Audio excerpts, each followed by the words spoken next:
Choose me. Love me.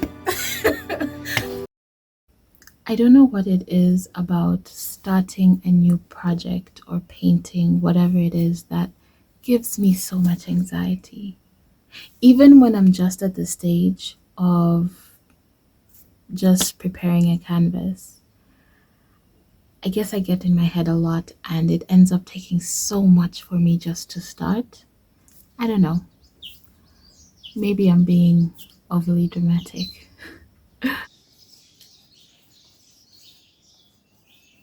Hey there, my name is Wandila Rose and welcome back to my channel.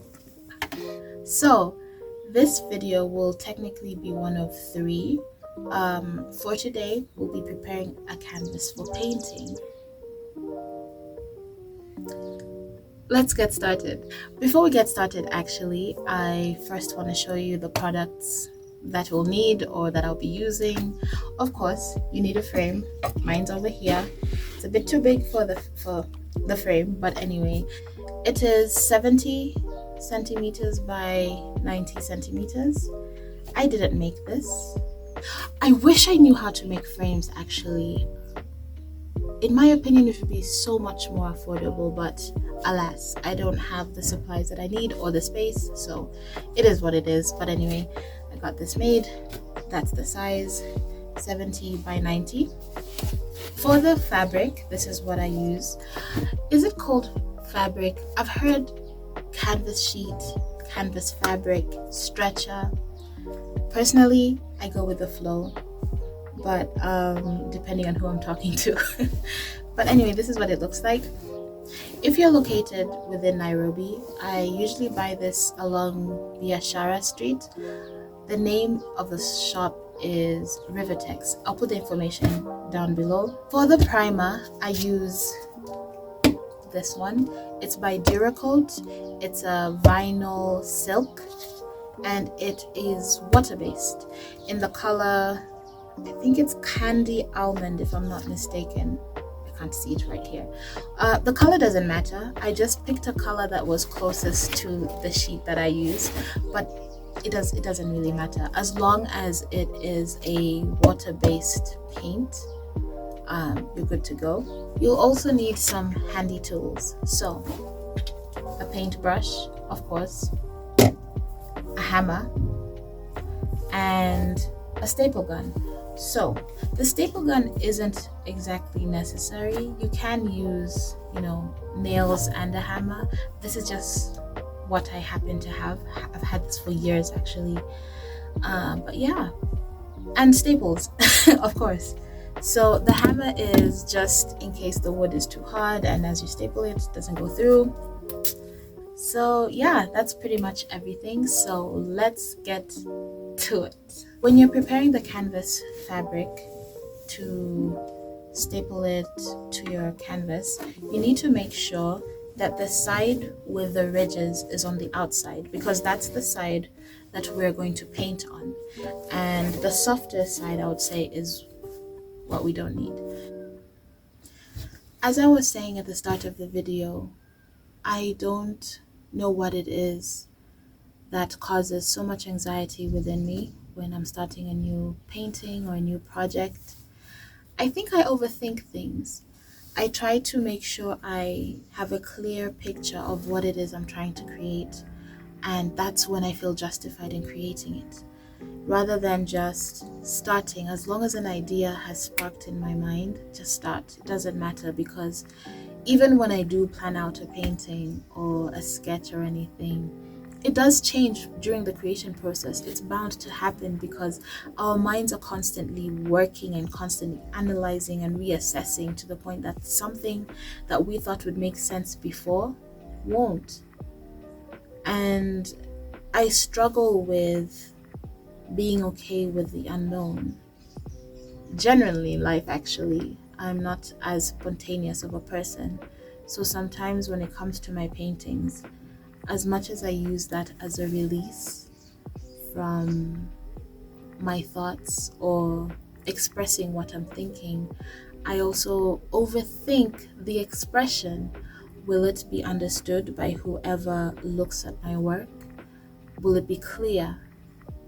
Does the story make sense? Will people understand what it is I'm trying to say? And I realize that sometimes the paintings that we create do not need to make sense. They do not need to have a storyline. So now it's time to prime. Don't forget to protect your floors.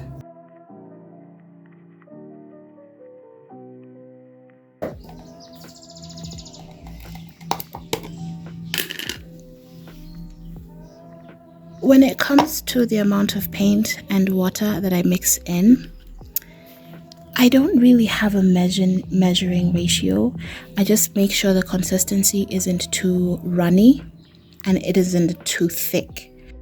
Sometimes you create just because you feel like it, just because that's what made sense to you at the time, or that just because that's what the ancestors moved you to do, honestly. And I think that is also something that has kept me from being consistent with my work. That fear of being misunderstood by people who see what I paint or draw. And I know that when we create, whatever it is that we do, whether it's painting or writing or whatever you do as a form of expression, it's not necessary that the people around you are able to understand what you're doing. That's not important. What's important is you expressing yourself and leaving everything out in the field, so to speak. What's important is that you feel satisfied with your creation and you're able to release it from yourself into the world, because truthfully, those who will understand your expression or what you're trying to say will get it, and those who won't. So it's kind of interesting that in an effort of me expressing myself through my artwork, I question that expression because I wonder if it's the right way for me to speak, quote unquote. But at the end of the day, whatever it is that we do isn't for other people. It's never for other people. It's just for us to be able to express ourselves or better understand ourselves, better understand who we are and how we're feeling. If it's an emotion we don't want to hold on to, it's a way to let go of it and release it into the world. And whoever sees it and it resonates with, then that's great. And if no one does, I believe someone will eventually. I recently saw an interview Erykah Badu did. One of my favorite artists, by the way. Anyway, she's amazing. And the interviewer was asking her about her music and the spiritual aspect of it. And she said when she first came out that she was ahead of her time, basically. And she realized that a lot of the people who really truly appreciate her music were either not born yet or they were children. And so people didn't know where to place her back then. And she realizes now that those born between the years 1997 and 2005 are the ones who get it. And okay, let me get my paintbrush. I was low-key offended by that. Not even low-key. I was quite offended by that. Because I was born in 1994, so I was a child too. But anyway. Girl, I love your music. I resonate. Choose me. Love me. Anyway, but that spoke to me.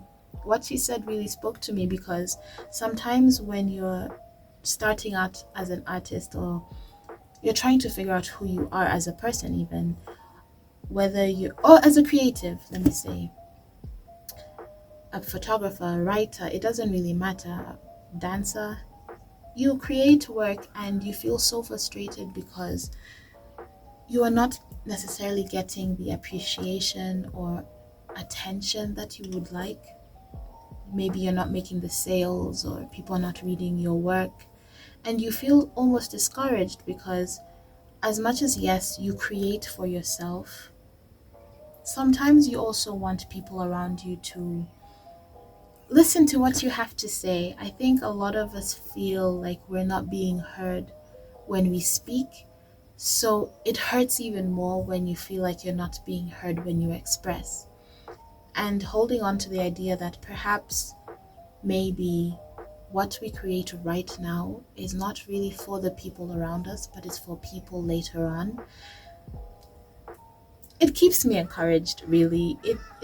It makes me feel warm, because I think of people like Vincent van Gogh. I know he's he's too big of an artist to compare, but he died not knowing how powerful his work was to other people. Of course, I'm sure he knew it to himself, but look at how amazing and how influential his work is now. So that's a bit of an encouragement, right? For us to keep creating, for us to keep discovering who we are as people, whether it is through experimenting with different things till you figure out what your hobby is or your passion is. Maybe you're just interested in movies and that's all you love to do and review them. Keep doing that. We need a lot more people who are interested in creativity and things that just give you life, you know. And yeah, that's my 2 cents for the day. I hope you enjoyed this video. Thank you for watching. I hope it was enjoyable, informative, something in between, encouraging perhaps. If you'd like to see more content, feel free to check out my previous video where I did a sketchbook tour. If you'd like to check out some of my artwork, or even read my thoughts behind some of the art I've created, I have an Instagram, I have a blog, I also have a shop, and an email if you'd like to reach out to me. Everything will be down in the links below. You could also subscribe and like and comment, share this video, all that fun stuff. Anyway, thank you so much for watching. I hope you stay hydrated, and I hope to see you on the next one.